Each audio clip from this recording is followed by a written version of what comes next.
ഈ ഒരു പുഡിംഗ് ഞാനിപ്പം 1.5 കപ്പ് പാല് വെച്ചിട്ടാണ് ചെയ്യുന്നത്. ഈ 1.5 കപ്പ് പാലിന് നമുക്ക് 1/2 കപ്പ് ചോറാണ് ആവശ്യം വരിക. ഏത് ചോറായാലും പ്രശ്നമില്ല. ഞാനിപ്പോൾ ബാക്കി വന്ന പാലക്കാട് മട്ട വെച്ചിട്ടുള്ള ചോറ് വെച്ചിട്ടാണ് ഈ ഒരു റെസിപ്പി ചെയ്യുന്നത്. പിന്നെ ബാക്കി വന്ന ചോറിനെ വേണമെന്നില്ല. ഇപ്പോൾ ഊറ്റി വെച്ച ചോറായാലും നിങ്ങൾക്ക് ഈ റെസിപ്പി ചെയ്യാം. ഇത് ജസ്റ്റ് ഒന്ന് ഒതുക്കിയെടുക്കണം. അതിനാണ് ഞാനിപ്പോൾ മിക്സിയുടെ ജാറിലേക്ക് മാറ്റിയിട്ടുള്ളത്. ഡയറക്റ്റ് ഇങ്ങനെ തന്നെ ഇടുന്നത് കൊണ്ട് കുഴപ്പമൊന്നുമില്ല. പക്ഷെ ഒരു ഡെസേർട്ടൊക്കെ ആയതുകൊണ്ട് കാണാനൊരു ഭംഗിയൊന്നും ഉണ്ടാവില്ല. നിങ്ങൾക്ക് താല്പര്യം ഉണ്ടെങ്കിൽ അങ്ങനെ ചെയ്യാം. പക്ഷെ നമുക്കിപ്പോൾ ജസ്റ്റ് ഒന്ന് ഒതുക്കിയെടുക്കാം. ഇതുപോലെ ഒന്ന് ഞാൻ കറക്കിയെടുത്തിട്ടേ ഉള്ളൂ. എല്ലാ ഭാഗവും നന്നായിട്ടൊന്നും അരഞ്ഞ് കിട്ടിയിട്ടൊന്നുമില്ല. ഇത് നമുക്ക് മാറ്റി വെക്കാം. പിന്നെ ഞാൻ ഇതിലേക്ക് ഒരു 2 ഗ്രാം ചൈന ഗ്രാസ് കുതിർത്ത് വെച്ചിട്ടുണ്ട്. ഈ ഒരു പുഡിങ്ങിന് ചൈന ഗ്രാസ് വേണമെന്ന് യാതൊരു നിർബന്ധവും ഇല്ല. ഞാനിപ്പോൾ ഇത് സെർവ് ചെയ്യുമ്പം നല്ല ബ്ലോക്കായിട്ട് പെർഫെക്റ്റ് ആയിട്ട് കട്ട് ചെയ്ത് നിങ്ങൾക്ക് കാണിക്കാൻ വേണ്ടിയിട്ട് മാത്രമാണ് ഞാനിപ്പോൾ ചൈന ഗ്രാസ് എടുത്തിട്ടുള്ളത്. ചൈന ഗ്രാസ് ഇല്ലെങ്കിലും നല്ല സോഫ്റ്റ് പുഡിങ്ങിൻ്റെ ടെക്സ്ചറോടെ തന്നെ കിട്ടും. പക്ഷേ പെർഫെക്റ്റ് ആയിട്ട് നിങ്ങൾക്ക് കിട്ടണമെങ്കിൽ കുറച്ച് ചൈന ഗ്രാസ് ആഡ് ചെയ്യണം. കൂടുതലൊന്നും വേണ്ട. നമ്മളിപ്പോൾ സാധാരണ 1.5 കപ്പ് പാലിന് ഒരു 6 ഗ്രാം 7 ഗ്രാം അടുത്ത് ചൈന ഗ്രാസ് എടുക്കാറുണ്ട്. ഇതിൽ വെറും 2 ഗ്രാം മാത്രമേ എടുത്തിട്ടുള്ളൂ. ഇത് ഞാൻ ഒന്ന് കുതിർത്ത് വെച്ചതാണ്. ഒരു 1/4 കപ്പ് വെള്ളത്തിൽ കുതിർത്ത് വെച്ചതാണ്. ഇത് നമുക്ക് മാറ്റി വെക്കാം. കുതിർത്ത് വെച്ചത് ഒരുപാട് സമയമൊന്നും കുതിർത്ത് വെച്ചിട്ടില്ല. ഒരു 10 മിനിറ്റ് മാത്രമേ കുതിർത്ത് വെച്ചിട്ടുള്ളൂ. ഇനി നമുക്ക് പുഡിങ് റെഡിയാക്കാൻ തുടങ്ങാം. അതിനായിട്ട് ഒരു പാൻ അടുപ്പത്ത് വെച്ചിട്ടുണ്ട്. ഇതിലേക്ക് 1.5 കപ്പ് പാല് ചേർത്ത് കൊടുക്കാം. ഒരു പാലിൽ നല്ലൊരു ഫ്ലേവർ കിട്ടാൻ വേണ്ടിയിട്ട് ഞാനൊരു ഏലക്കായ ഒന്ന് ക്രഷ് ചെയ്തിട്ട് ഇട്ട് കൊടുക്കുന്നുണ്ട്. അതിൻ്റെ ഫ്ലേവർ ഇറങ്ങിയ ശേഷം ഞാനത് എടുത്ത് കളയും. നിങ്ങൾക്ക് വേണമെങ്കിൽ പൊടി ചേർത്ത് കൊടുത്താലും മതി. അല്ലെങ്കിൽ വാനില എസൻസും ചേർത്ത് കൊടുക്കാം. ഇനി നമുക്ക് മധുരത്തിന് ആവശ്യമുള്ള പഞ്ചസാര ചേർത്ത് കൊടുക്കണം. ഞാനിപ്പോൾ ഒരു 1/3 കപ്പ് പഞ്ചസാര ചേർത്ത് കൊടുക്കുന്നുണ്ട്. നിങ്ങളുടെ മധുരം പോലെ നിങ്ങൾക്ക് ചേർത്ത് കൊടുക്കാം. പിന്നെ ഈ ഒരു പുഡിങ്ങിന് പഞ്ചസാരക്ക് പകരം മിൽക്ക് മെയ്ഡും യൂസ് ചെയ്യാം. നന്നായിട്ട് തന്നെ മിക്സ് ചെയ്ത് കൊടുക്കാം.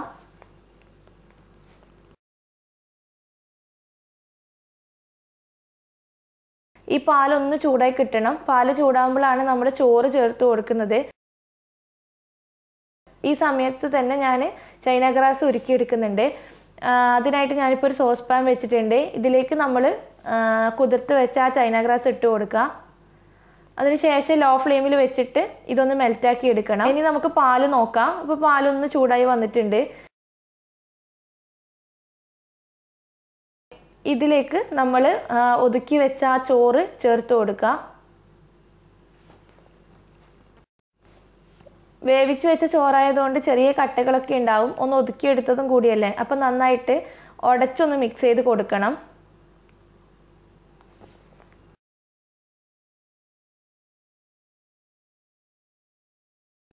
നന്നായിട്ട് മിക്സ് ചെയ്ത് വെച്ചിട്ടുണ്ട്. ഒന്ന് ചെറുതായിട്ട് ചൂടായി തുടങ്ങിയിട്ടുമുണ്ട്. ഈ സമയത്ത് നമ്മൾ നേരത്തെ മെൽറ്റാക്കാൻ വെച്ച ചൈന ഗ്രാസ് ഒന്നങ്ങ് മെൽറ്റായിട്ടുണ്ട്. അത് ഇതിലേക്ക് ചേർത്ത് കൊടുക്കുക. ഇനി ഇത് ചൂടാകുമ്പോൾ ബാക്കി മെൽറ്റായിക്കോളും. നന്നായിട്ട് തന്നെ യോജിപ്പിച്ചെടുക്കാം. ഇനി ഇതിലേക്ക് വേറെ ഒന്നും ചേർക്കാനില്ല. ഈ പാലൊന്ന് തിളക്കാൻ വേണ്ടി വെയിറ്റ് ചെയ്യാം. ഇപ്പോൾ കണ്ടില്ലേ, പാല് തിളക്കാൻ തുടങ്ങിയിട്ടുണ്ട്. ഇനി നമുക്ക് ഫ്ലെയിം ഒന്ന് കുറച്ച് വെക്കാം. എന്നിട്ട് ഒരു 5 മിനിറ്റ് ഇത് മൂടി വെച്ച് കുക്ക് ചെയ്യണം. ഇങ്ങനെ മൂടി വെച്ച് കൊടുക്കുന്നത് ആ ചോറിലേക്ക് ആ മധുരം, ആ പാലിൻ്റെ ഒരു ഫ്ലേവറും ഏലക്കായുടെ ഫ്ലേവറും ഒക്കെ ചേർന്നിട്ട് ഇതൊന്ന് കുറുകി കിട്ടണം. അതിന് വേണ്ടിയിട്ടാണ് ഇങ്ങനെ മൂടി വെച്ച് കൊടുക്കുന്നത്. ഞാനിപ്പോൾ ഒരു 10 മിനിറ്റാണ് വെച്ചിട്ടുള്ളത്. അപ്പോൾ തന്നെ നമ്മുടെ പാലൊന്ന് കുറുകി ഈ ഒരു കൺസിസ്റ്റൻസി ആയിട്ടുണ്ട്. ചൈന ഗ്രാസ്, ബാക്കിയുള്ള ചൈന ഗ്രാസും നന്നായിട്ട് തന്നെ മെൽറ്റായി കിട്ടിയിട്ടുണ്ട്. ഇനി നമുക്ക് ഫ്ലെയിം ഓഫ് ചെയ്യാം. ഫ്ലെയിം ഓഫ് ചെയ്തതിന് ശേഷം നമുക്കിത് സെറ്റ് ചെയ്യാനുള്ള മോൾഡിലേക്ക് മാറ്റാം. ഞാനിപ്പോൾ ബ്രെഡൊക്കെ ബേക്ക് ചെയ്തെടുക്കുന്ന ലൂഫ് ടിന്നില്ലേ, അതാണ് എടുത്തിട്ടുള്ളത്. അതിലൊരു ഫോയിൽ പേപ്പർ വിരിച്ച് കൊടുത്തിട്ടുണ്ട്. എന്നിട്ട് അതിലേക്ക് നമ്മുടെ പുഡിങ്ങിൻ്റെ മിക്സ് ഒഴിച്ച് കൊടുത്തിട്ടുണ്ട്. ഇനി ഇത് നമുക്ക് സെറ്റ് ചെയ്യാൻ വേണ്ടിയിട്ട് ഫ്രിഡ്ജിലേക്ക് മാറ്റണം. ഫ്രിഡ്ജിലേക്ക് മാറ്റുന്നതിന് മുന്നായിട്ട് ഇതിൻ്റെ ചൂടൊന്ന് പോകണം.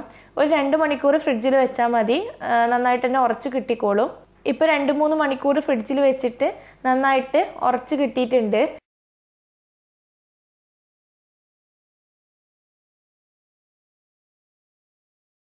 ചൈന ഗ്രാസ് അത്രയെങ്കിൽ ചേർത്തുകൊണ്ടാണ് ഇതുപോലെ നല്ലൊരു ഷേപ്പിൽ കിട്ടിയത്. അപ്പോൾ ഇങ്ങനെ ഷേപ്പിൽ കിട്ടണമെന്നുണ്ടെങ്കിൽ നിങ്ങൾക്ക് ചൈന ഗ്രാസിൻ്റെ ആവശ്യമൊന്നുമില്ല. നല്ല സോഫ്റ്റ് ആയിട്ടുള്ള പുഡിംഗ് ആണ്. പിന്നെ ഈ പുഡിംഗ് നമ്മൾ സെറ്റ് ചെയ്യാൻ വെക്കുമ്പോൾ ചോറ് താഴെ വന്ന് കിടക്കും. പിന്നെ നമ്മൾ അത് കമഴ്ത്തിയിട്ട് സെർവ് ചെയ്യുമ്പോൾ ഇതുപോലെ മുകളിൽ ചോറുണ്ടാവും. നിങ്ങൾക്ക് ഇഷ്ടമുള്ള രീതിയിൽ ഇത് ഡെക്കറേറ്റ് ചെയ്യുക.